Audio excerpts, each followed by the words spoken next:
José, ¿cómo estás? Un gusto. Gracias por esta entrevista y bueno, felicitaciones por el nuevo cargo.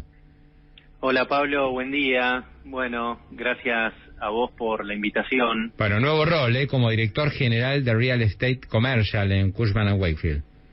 Sí, así es. La verdad que muy contento. Ya hace 13 años que estoy en Cushman. Mi anterior rol era como director del área de brokerage, que es el área de transacciones inmobiliarias. Y bueno, ahora haciéndome cargo de todas las áreas comerciales de la empresa, así que muy contento. Bueno, espectacular, me alegro y vamos a hablar un poquito de cómo sigue el mercado, sobre todo el mercado de oficinas. Contame, porque la verdad que es un mercado que se ha movido bastante. Hubo muchas dudas en medio de la pandemia y qué iba a pasar con las oficinas, y yo veo que lo que hay es quizás un traslado geográfico del negocio.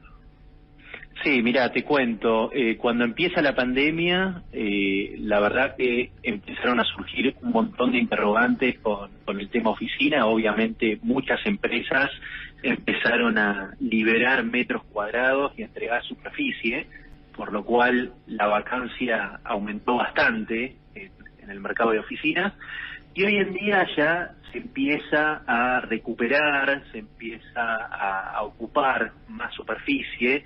Las empresas se dieron cuenta que las oficinas son importantes para su personal, para que la gente interactúe, para que se generen nuevas ideas, nuevos conceptos y demás, y es importante esa interacción de los empleados. Obviamente no volvieron a trabajar en la gran mayoría los 5 días de la semana, tampoco se volvió al esquema de 9 a 18, pero sí es importante tener el lugar y tener las oficinas, y es así como se empezaron a alquilar nuevamente las oficinas. Y algo que empezó a suceder ahora en los últimos tiempos es un pasaje de las empresas. ¿Qué pasa?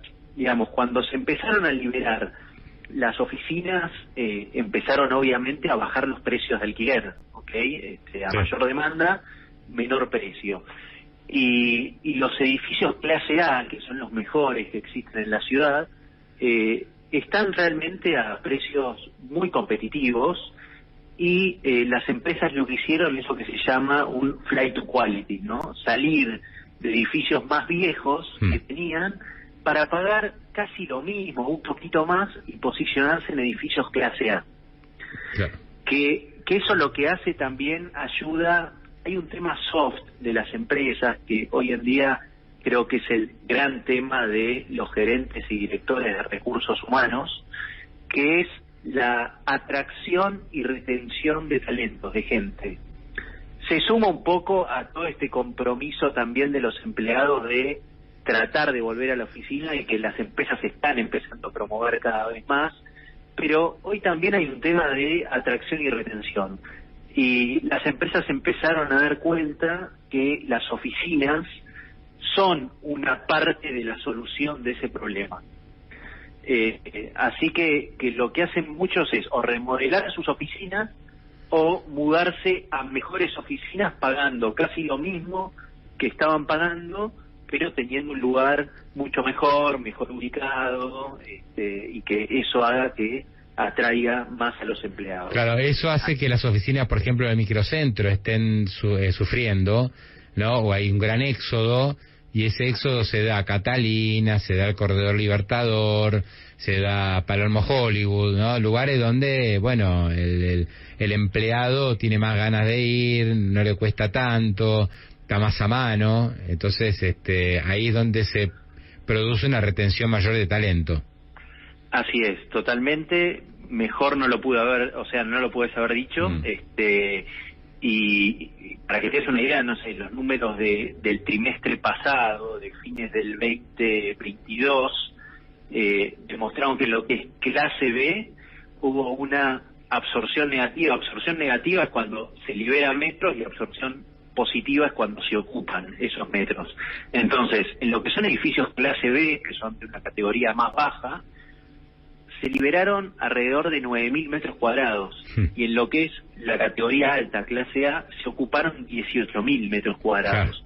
Entonces, ya los números te lo demuestran, digamos. Y este trimestre pasa un fenómeno similar donde se liberaron más metros en clase B y se ocuparon en clase A. Sí, está costando conseguir oficinas, ¿eh? La verdad que, sí, cuando uno quiere una oficina bien ubicada, de buena calidad, cuesta conseguir, ¿eh? Hay mucha ocupación. Hay ocupación, y hoy lo que te diría, lo que más cuesta es cuando las empresas quieren una buena cantidad de metros cuadrados. A partir de 3.000, 5.000 metros en un mismo edificio cuesta más conseguirlo. Pero bueno, por ahora la vacancia que tenemos es un poco superior a la que teníamos previo a pandemia. Ajá. Estamos en una vacancia de alrededor del 14%. Antes de la pandemia rondábamos el 10%. ¿Son oficinas que no se ocupan? Son, claro, de la totalidad de metros cuadrados que hay de oficinas, que son en clase A, es alrededor de 1,5 millones de metros cuadrados, el 14% está libre. Lo que pasa es que está diseminado en muchos inmuebles, ¿se entiende? Sí, claro. Y por ahí hay fricciones, ¿no?, de empresas que quieren alquilar y no encuentran el tamaño adecuado. Así es. Generalmente cuando la vacancia rompe la barrera del 10% para abajo, ahí los desarrolladores se largan a construir más edificios de oficina. Ten en cuenta que en nuestro país no hay crédito, entonces todos los desarrolladores lo hacen con equity propio a las construcciones de edificios de oficina. Y eso es una barrera muy importante, y si hay mucha vacancia, la verdad que no se la juegan, el riesgo es mayor y no se la juegan a construir. Ahora, cuando la vacancia baja, ahí sí empiezan a construir nuevos edificios de oficina y a entregar más metros. Sí. Igual hay algunos polos, José, que yo estoy divisando que va a haber más oferta de oficinas, pero a mediano plazo. Por ejemplo, Paseo Gijena, ahí frente al hipódromo. Eso va a ser todo un edificio con oficinas y bastante amplias, con ese metraje que decías vos, ¿no? 3.000 a 5.000 metros. Me parece que son superficies muy grandes. Y después todo excelentemente ubicado. Claro, muy bien ubicado, muy cerca del subte ahí del Pacífico, ¿no? Tiene como muchas ventajas, muy buena vista, me parece, ¿eh? Y después todo el corredor acá muy cerquita en Núñez de Tiro Federal, pero eso ya hay que pensar en 2-3 anitos. Totalmente, y hay algunos desarrollos que se están entregando ahora también en la zona de Panamericana. Igual la zona de Panamericana es hoy en día la que más vacancia presenta y es donde más se pueden conseguir estas superficies grandes. Aparte se está entregando también un edificio nuevo. Y después tenemos los proyectos que se vendrán en Catalinas, en las tierras que se vendieron por el Estado. El que más compró ahí es Consultatio. Compró 3 terrenos, pero bueno, originalmente tenían un proyecto de oficinas. Luego en la pandemia se puso a analizar a ver si no convenía hacer más residencia. Entonces, bueno, están viendo a ver qué se hace en esos terrenos, ¿no? Claro. Sí, hay que ver después cómo va el país, ¿no? Porque ahora también hay un poco de demanda por empresas que, digamos, el típico fenómeno del cepo, que tenés pesos y decís, bueno, a ver, no puedo sacar los pesos que hago y me compro metros cuadrados y luego en el futuro los transformaré en dólares. Tengo ladrillo, lo transformo en dólares. Pero realmente la demanda genuina tiene que venir de un crecimiento del país y de empresas que necesiten contratar más personal y necesiten más espacio físico. Sí, totalmente. Eso es algo que está sucediendo. Recién hablamos de lo que son alquileres y vos nombraste el otro fenómeno que está sucediendo, que tiene que ver con las compraventas. Y esto sucede principalmente por el cepo, por la acumulación de pesos de las empresas que no pueden comprar dólares, que no pueden girar los dividendos, que acumulan. Y llega un punto que ya los CFOs de las compañías analizan y dicen, bueno, compremos alguna propiedad comercial para liberar, canalizar esos pesos, transformarlos de cierta forma en dólares, porque todo lo que está en ladrillo en nuestro país se cotiza en dólares. Obviamente hay que tener una contraparte que te acepte los pesos, pero esas contrapartes hoy en día existen. Y la verdad que se han hecho muchísimas transacciones en este cepo, muchas más que en el cepo anterior. Ya se han canalizado más de 450 millones de dólares en este tipo de operaciones, y no solo en oficinas, sino que también sucede en depósitos logísticos. Hoy las empresas analizan mucho los depósitos logísticos porque tienen, te diría que, menor riesgo que las oficinas. Con todo lo que sucedió en la pandemia, las oficinas, algunas se desocuparon, otras empresas disminuyeron superficie, y los depósitos logísticos pasó lo contrario, se ocuparon cada vez más. Hoy la demanda ya está atendiendo, la vacancia, perdóname, está atendiendo a cero en los depósitos logísticos, y realmente las empresas que puedan comprar un depósito logístico con inquilino ocupado o para uso propio, realmente es una buena inversión para ellos. Así que eso también está sucediendo. Para terminar, José, ¿qué precio hay que manejar de metro cuadrado de un alquiler mensual para entender? Mirá, hoy el promedio de los alquileres de clase A está alrededor de $23.50 más o menos. Oficial, ¿no? Al oficial, sí. La gran diferencia, y recién hablábamos de las compraventas, es que las compraventas se hacen al tipo de cambio MEP o contado con liqui. Claro.